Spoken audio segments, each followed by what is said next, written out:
Voltamos então a falar sobre a denúncia contra o presidente Michel Temer. O relator, deputado Sérgio Sveiter, deve iniciar a leitura do relatório em instantes. Mas agora você vai entender como vai funcionar essa sessão de hoje. Os presidentes das duas casas legislativas foram convocados por Temer.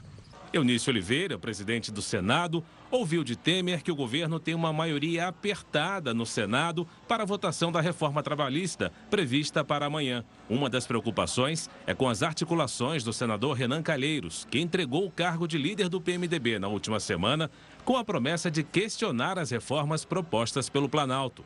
Ao presidente da Câmara, Rodrigo Maia, Michel Temer reforçou o desejo de acelerar a votação da denúncia do Ministério Público por corrupção passiva, feita com base nas gravações feitas pelo empresário Joesley Batista.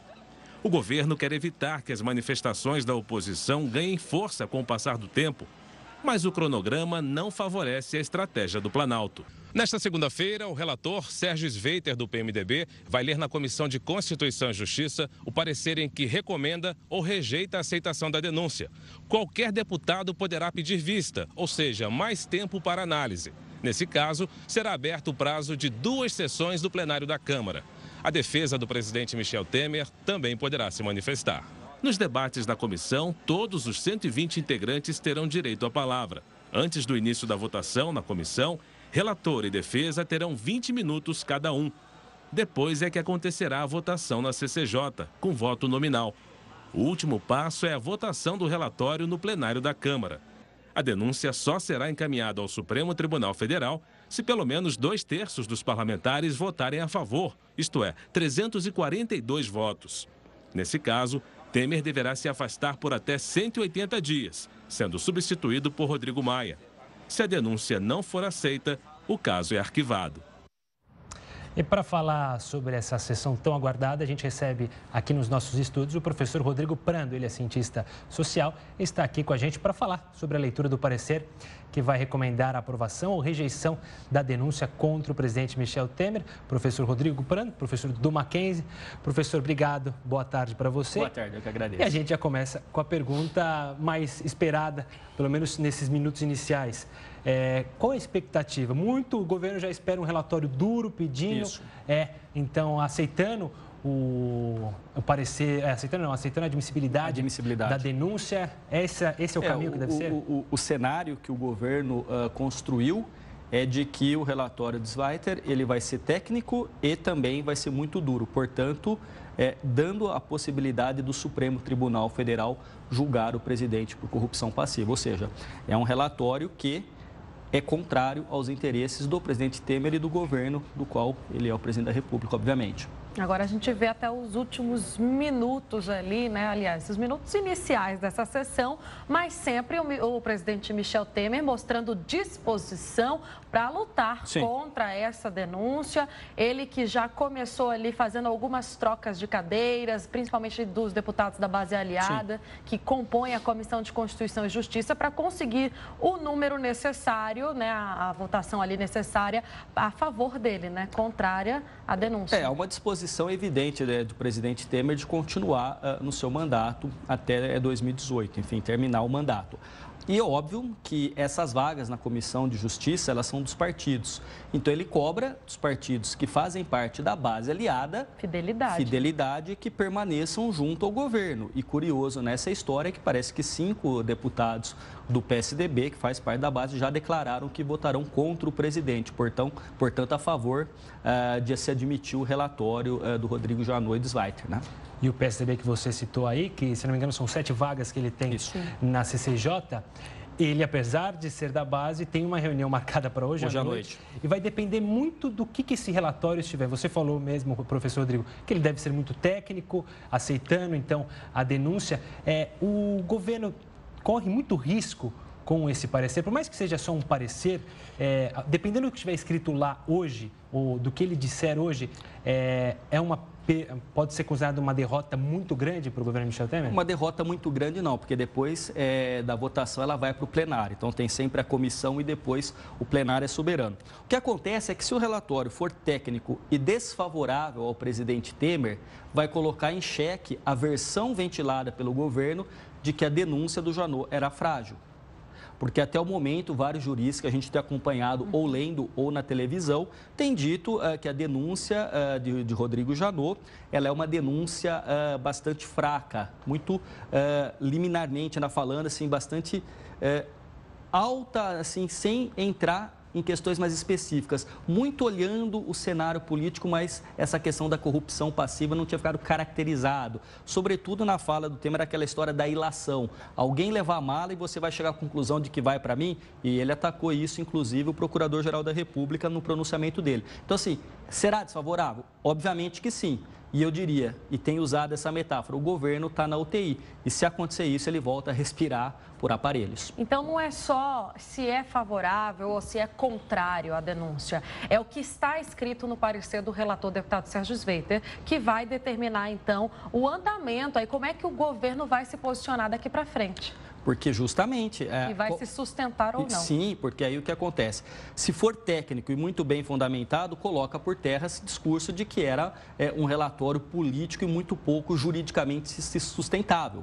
Então, se isso acontecer, vai dar para o governo uma dificuldade maior, porque ele vai ter que lutar. Agora, novamente, se o governo não tiver os votos no plenário, aí vai acontecer praticamente o que aconteceu com o início do segundo mandato de Dilma Rousseff, em que ela era presidente de direito, porque eleita, mas não era de fato. O Temer pode chegar agora, continuar um presidente por direito, porque assumiu, era o primeiro na linha sucessória, mas ele pode perder, evidentemente, o apoio político e não governar, ou seja, perde o poder de fato.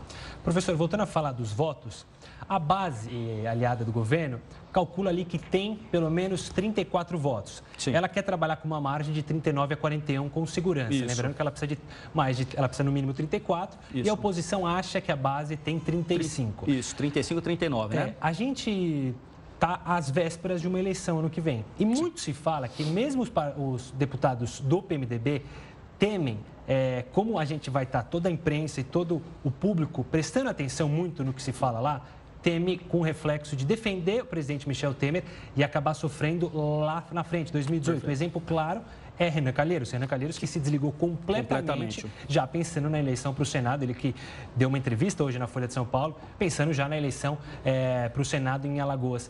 Essa questão política e também das eleições pode pesar muito contra o presidente Michel Temer? No caso de Renan, nas Alagoas, o maior político com perspectiva de trazer voto é Lula. E Renan sabe disso, então Renan se descola do Temer. Agora, é claro, a grande questão é que, no fundo, o brasileiro tem uma cultura política de votar ainda muito no nome, muito pouco ligado à ideologia partidária ou até mesmo às macro-ideologias. Então, sem dúvida que um político, percebendo a fragilidade, e o governo Temer é um governo frágil, então Temer está passando hoje o que Dilma passou também, que é a fragilidade. E quando um político percebe que o poder pode ficar vago, agora já existe um nome. Há 3, 4 semanas atrás, não se ventilava com tamanha evidência o nome de Rodrigo Maia. Aliás, em que pese que eu seja Rodrigo, são muitos Rodrigos agora na República. Rodrigo Janot, Rodrigo Pacheco, Rodrigo Maia. Nome em alta. O nome está em alta, nem sei se no melhor dos sentidos falando. Mas veja só, sem dúvida, né, que isso pode acontecer. O político sentindo a fragilidade de Temer, e Temer está frágil, ele está buscando lutar e respirar no seu governo, pode se afastar e deixar o governo. Novamente, o fiel da balança, o lastro do governo tem sido o PSDB. O PSDB é hoje, dentro desta configuração com Temer, o que foi o PMDB dentro da configuração com Dilma. Quando o PMDB abandona o governo Dilma, há uma derrocada. O que pode acontecer também com hoje a reunião do PSDB. No fundo, um convite público de Michel Temer para Fernando Henrique Cardoso para conversar, pedindo que não se desembarque, mas, novamente, não há um único PSDB. Há vários PSDBs, tem os interesses do Alckmin, do Dória, do Tasso Gereissati, enfim. É muito complicada a situação. E o próprio líder do PSDB na Câmara dos Deputados, o deputado Ricardo Trípoli, que está aqui em São Paulo para essa reunião, que já falou abertamente que é a favor da saída do governo Temer e disse que não prometeu voto nenhum e que já existem pelo menos 5 dos 7 votos que vão ser favoráveis aí ao admissibilidade, Isso mesmo.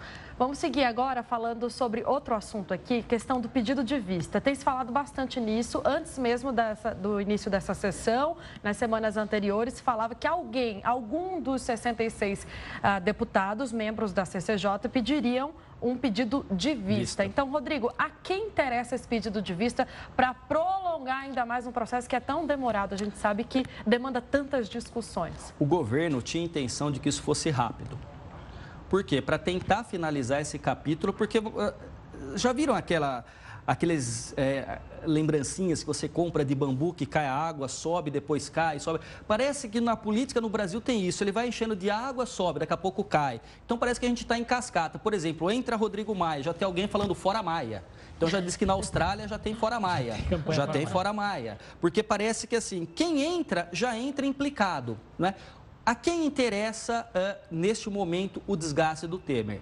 Sejamos claros, interessa sobretudo ao PT. O PT se configurou como um partido que sabe fazer oposição. Fez oposição ferrenha ao governo Fernando Henrique Cardoso, foi governo, não teve uma oposição à altura e hoje está fazendo oposição. O desgaste de Temer e a saída do Temer é um prato cheio para o discurso de 2018 do PT com Lula à frente.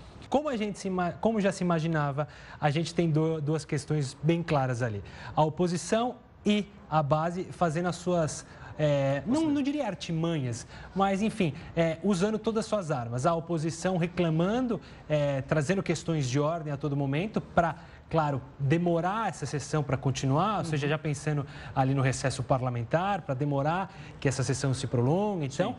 E por lado da base aliada, a troca de parlamentares que foi discutida, principalmente pelo deputado Ivan Valente. Rodrigo, será que a gente vai ter releitura de relatório hoje? Olha, do jeito que a coisa está aí, olha que é capaz do senhor lá que serve o café começar a ler o relatório por ele, porque a situação está difícil. No fundo, temos que lembrar que o parlamento é o local em que se discute. O parlamento é a casa em que o legislativo traz a palavra para tentar construir consenso. Então, era esperado. Agora, o presidente da comissão, ele dá o andamento. No fundo, hoje é a leitura de um relatório de alguém que vai indicar se é favorável ou não que aquela comissão e o plenário considere admissível a denúncia de corrupção passiva. Não é o momento de julgar. Quem vai julgar o presidente da República é o Supremo Tribunal Federal. Ali existe o quê? Um momento intermediário em que os senhores deputados autorizarão ou não. Não é momento de fazer a discussão. Então, como lembro agora há pouco a deputada, não guarda semelhança com o processo de impeachment, que foi para as duas casas, mas não é isso. Então, assim, no caso, ele está, me parece, seguindo o que está determinado no regimento. Agora, é óbvio que esse momento aí tenso de discussão faz parte da própria atividade parlamentar. E se continuar nesse ritmo, a gente não vai ter o que é esperado pelo governo e pelos aliados de conseguir finalizar essa discussão até sexta-feira, num tempo muito hábil, né, professor? Justamente, o governo gostaria de acelerar. Quanto mais tempo o governo fica exposto, pior é para o governo.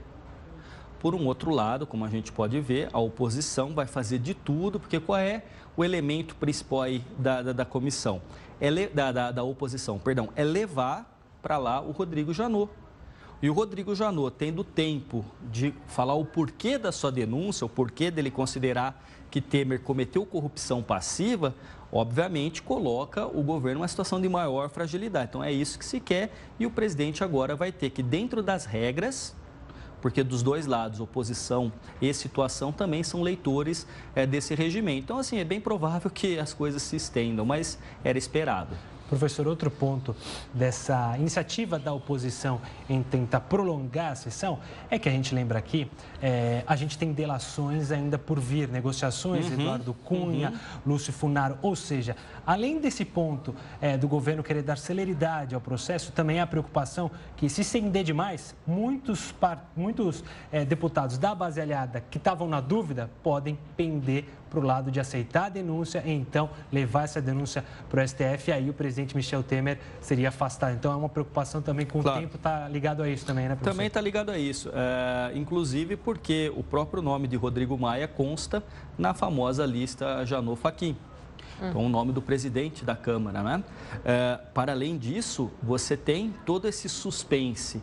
Quando o Rocha Loures foi solto, depois a prisão do ministro Gedel, e agora uma possível delação também, que já tem uma peça, diz que está sendo construída, confeccionada, do próprio Eduardo Cunha. Então, no fundo, a gente acaba pensando assim que as discussões políticas estão, sobretudo, sendo pautadas pelas questões jurídicas, que são as delações. O próprio Procurador-Geral da República decidiu por fatiar as denúncias. Então, chegou essa, depois chega outra, depois pode chegar outra, o que faz com que a crise se arraste por um bom tempo. Certo. Agora, a gente até vê ali um momento bem mais exaltado. Exaltado, exatamente, de deputados que se levantaram, deputados que estão numa briga de opiniões ali, até uma briga de egos, não é, professor? E a gente vê que esse é um momento em que muitos deputados que não eram tão conhecidos do grande público, né, do eleitorado brasileiro, que às vezes eram conhecidos em seus estados, ganham uma notoriedade maior. Foi o que aconteceu, inclusive, com o relator Sérgio Sveiter, que ganhou até uma campanha de artistas, uma campanha nacional, que fala justamente sobre essa denúncia, a campanha Estamos de Olho. Justamente. Olha só, nesse momento em que as câmeras estão, os holofotes estão dirigidos para a comissão, é óbvio que todo deputado ali, se possível, fará uso da palavra e, obviamente, ele também está pensando em 2018, porque provavelmente é candidato à reeleição. Então, ele faz o seu papel parlamentar dentro da comissão, mas ele também quer chamar para si um pouco mais de atenção com alguma tese. Se a tese for aceita, ele fica vitorioso. Se ela for derrotada, ele fica um pouquinho mais quieto e dá andamento a essa comissão. Professor, a gente viu na hora que a gente estava tendo a discussão o Major Olímpio, que era um dos nomes do Solidariedade que poderiam ser trocados ali na CCJ. E essa troca do governo, por mais que ele tenha tido o objetivo de conseguir votos maiores, não pode ser um tiro no pé, porque, como a gente está vendo, foram pelo menos duas questões de ordem, se não me engano, uma do deputado Ivan Valente e agora do Major Olímpio, sobre esse tema, ou seja, traz mais à tona. Quem está do lado de fora, o cidadão, fica imaginando uma artimanha, ou seja, por mais que esteja no regimento, a vaga seja do partido, essa troca pode acabar pesando contra? O governo ele tem que escolher realmente aquele que se sinta confortável a votar contra a admissibilidade, portanto, a favor do governo. Então, parece que todas as trocas, elas foram construídas no sentido de que tivesse aqueles que, dentro da base, fossem fiéis às teses que são esposadas pelo governo. Então, assim, faz tudo parte do... Pode pegar mal, pode, mas no fundo, o jogo político, o jogo parlamentar tem disso. Tem desse momento da troca, daquele que se inflama, levanta com o dedo. No fundo, ali é uma mise-en-scène que é trazida à tona para que as pessoas possam entender que o momento ali é um momento de notoriedade de todos que estão ali. Então, alguns querem chamar mais autoridade. Pode ser um tiro no pé? Pode ser. Mas, por um outro lado, ele pode ganhar valiosos votos. Se, de repente, um desse trocado é aquele voto que segura e a denúncia vai ser arquivada, é uma vitória.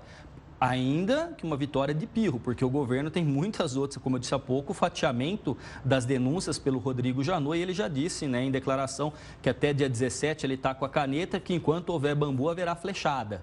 Então, ele deixou claro isso. Então, há de se aguardar. No fundo, hoje, a política brasileira tem a esfera jurídica, a esfera política, elas estão mescladas. É quase quando a gente era criança, estudava a teoria dos conjuntos, né? Conjunto A, conjunto B, você juntava os dois e ele ficava... A intersecção é o que está acontecendo no Brasil. São duas esferas, a jurídica e a política. Obviamente que a crise se arrasta, se estende. A sessão continua lá, são discussões intermináveis, questões de ordens. Por isso, a gente continua aqui com o nosso professor Rodrigo Prando para falar mais sobre essa sessão e sobre o que está acontecendo até agora em Brasília. Professor Rodrigo, vamos entrar num assunto, a gente tem falado das manobras de oposição e também da base aliada. Uma das grandes preocupações que a gente pode perceber agora do governo Michel Temer e do próprio Michel Temer é não se descolar de Rodrigo Maia. Porque aí é uma questão muito interessante, né? Rodrigo Maia hoje é o Michel Temer de Dilma Rousseff de anos atrás, de um ano e pouco atrás. Ou seja, Rodrigo Maia ganhou um peso muito grande, porque assim como ele é o presidente da Câmara, ele é o próximo na linha sucessória. Ou seja, qualquer divergência entre os dois, apesar de Rodrigo Maia dizer a todo instante que tem fidelidade ao governo, é uma preocupação enorme para o presidente Michel Temer, Rodrigo Maia agora, não? Sobretudo quem leu Maquiavel sabe que essas declarações de fidelidade, de apoio, não passam de uma singela recomendação para a propaganda, não é? No fundo é o seguinte, há um bom tempo se afirmava de um cenário que era da renúncia. Eu tinha a crença que seria pouco provável. A renúncia é uma decisão unilateral, pessoal, e o Temer não estaria disposto a isso. A grande questão é qual seria o cenário pós-Temer. Não havia um nome dentro da classe política de consenso. Parece que de 2 semanas, de 3 semanas, no fundo, assim, me parece que desde o momento que o Rodrigo Janot trouxe à tona a ideia do processo ao presidente da República por corrupção passiva, a partir da delação da JBS, o nome de Maia foi se tornando alguém a ser considerado com mais calma pelos atores políticos e pelo mercado. Tanto que, num movimento constante, o Rodrigo Maia foi se afastando um pouco do Temer e das reuniões no Palácio do Planalto e foi assumindo a condição de que ele deveria ser isento porque é o presidente da Câmara. Em que pese que o Temer disse que está tranquilíssimo e que confia muito, leia-se o contrário. E que Maia disse que ele está também muito fiel e que ele sempre que ele aprendeu em casa, não é, a importância da honestidade, da palavra dada. A gente sabe que em política o cheiro de fraqueza e da possibilidade de perder o poder leva com que os outros se atissem. É o que está acontecendo agora, né? O Rodrigo Maia é naturalmente na linha sucessória o primeiro a assumir. E aí ele tem que pensar o quê? Como, no fundo a pergunta é a seguinte, o mercado parece que já está precificando, Temer com o Temer ou sem Temer, a coisa está sendo jogada para 2018, parece que desse mato está muito coelho, até 2018 tudo fica suspenso, mas a possibilidade de Rodrigo Maia assumir, e se houver uma eleição indireta, ele se fortalece como candidato, porque a eleição indireta é pelo Congresso, ou seja, a união da Câmara e do Senado. É óbvio que o nome dele tem muito mais peso, dependendo da habilidade política que ele teria, porque tendo a caneta, é ele que vai soltar verba, redistribuir cargos, primeiro, segundo, terceiro escalão. Então, todo mundo pensa nisso. Ainda nessa questão, você falou aí de Rodrigo Maia, dá para entender, a gente tem uma divisão muito grande no PSDB, a gente já falou disso aqui, e setores do PSDB vêm elogiando o Rodrigo Maia.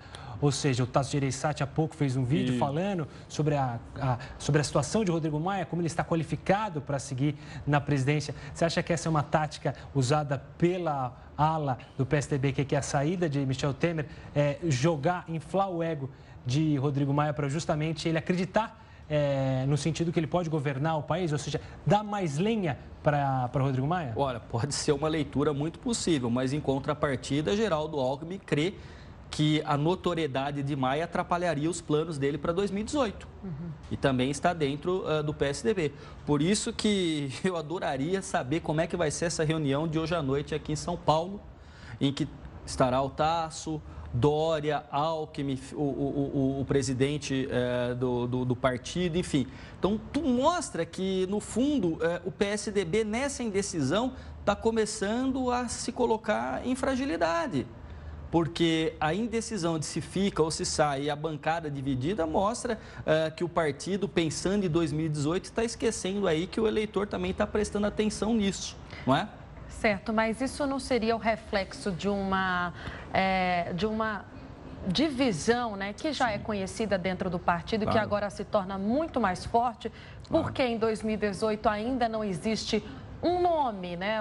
A gente fala, né? As pesquisas falam bastante sobre o presidente Lula, que a gente não sabe se vai assumir, não vai depender da situação dele até lá, que seria o nome favorito, o Bolsonaro. Agora, dentro do PSDB, que tem também chances de levar a presidência da República, não existe um nome até agora. Olha, existem vários.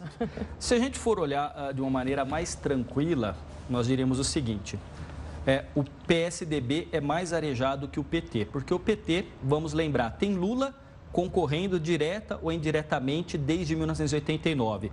Perdeu no segundo turno para o Collor, perdeu no primeiro turno para FHC por 2 vezes, ganhou por 2 vezes e fez a sua sucessora Dilma 2 vezes. Então, são 7 eleições consecutivas em que o nome do Lula está aí. O que para a cultura política não é bom, porque não oxigena. Então, assim, falou PT, lembrou-se de Lula.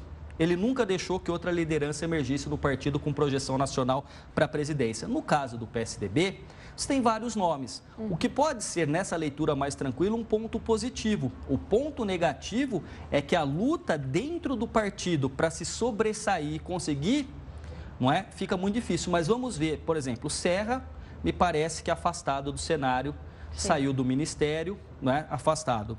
Alckmin já foi candidato, governador de São Paulo, um nome forte. Dória, uma figura que despontou, agora está sofrendo um certo desgaste na prefeitura, passou um pouco a novidade, está sofrendo desgaste, mas digamos aí, Aécio derretido, né? Derretido me parece que fora do páreo, já parece que inclusive está pensando em se candidatar como deputado federal por Minas Gerais, para permanecer, para ter um mandato e tudo mais, enfim. Então imaginemos os dois, Dória e o próprio Alckmin, naquela ideia de criador e criatura, porque quem foi aquele que deu fiança, que fiançou a permanência e a concorrência do Dória foi Geraldo Alckmin, contra o quê? Aquela tucanagem de pluma mais vetusta, que eu diria, digamos que são diferentes desses cabeças pretas, que são mais jovens dentro do PSDB. Então, no fundo, assim, se o PSDB não conseguir um discurso unificado e não soubesse comunicar com o eleitor, é bem provável que chegue fragilizado em 2018 e aí sim abra novamente oportunidade para crescer, porque aí não tenhamos nenhum equívoco. Na hora do discurso e do palanque, Lula tem se mostrado um político insuperável. Professor, voltando um pouco mais para a reunião da CCJ, antes do início dela e durante até esse início, a gente já passa mais de 1 hora aí com a CCJ e ainda não leitura do relator. O que se fala em Brasília é que o relatório será pesado. Antes, na chegada à sessão, o Sérgio Sveiter falou que vai ser um relatório político, mas também com foco central no técnico. E muito se fala já em Brasília que o governo já artimanha ali para fazer um relatório, outro relatório, ali encabeçado a princípio por Carlos Marum. Mas, enfim, ou seja, mais uma tática para tentar colocar ali a situação dos deputados numa situação mais confortável, os deputados da base, ali voltando num relatório diferenciado, num outro relatório? Há um mecanismo que é o voto em separado, e parece que eles estão até preparando 10 votos em separado à frente o deputado Marum, que é uma tática, obviamente, de tentar derrotar este relatório dentro da comissão. Mas, novamente, a comissão é uma fase preliminar e depois vai para o plenário. E ali é onde o jogo tem que ser jogado. Ganhou no plenário, arquiva-se. Então, assim, por mais que hoje uma derrota do governo na comissão seja simbólica, seja muito ruim, ainda a batalha não se perde. Porque, no fundo, a batalha vai ser travada no terreno do plenário. E no plenário, parece que o governo ainda, em tese, tem os votos folgados para conseguir barrar e arquivar a denúncia. Mas essa é uma estratégia realmente válida, está dentro do regimento. O que nós estamos falando aqui nessas discussões preliminares é que agora cada um ali, situação e oposição, estão esgrimindo seus argumentos e suas leituras do regimento. E o regimento, que é uma peça política, mas também jurídica, não vai encontrar consenso. Os termos jurídicos e os termos da ciência política, da sociologia, não são ciências exatas. Então, as interpretações são cabíveis. E aí, claro, cabe a condução dada pelo presidente da comissão, que você vê que ele está tentando, mas cada um levanta e é o momento. É isso. Isso pode se prolongar ainda por um bom tempo.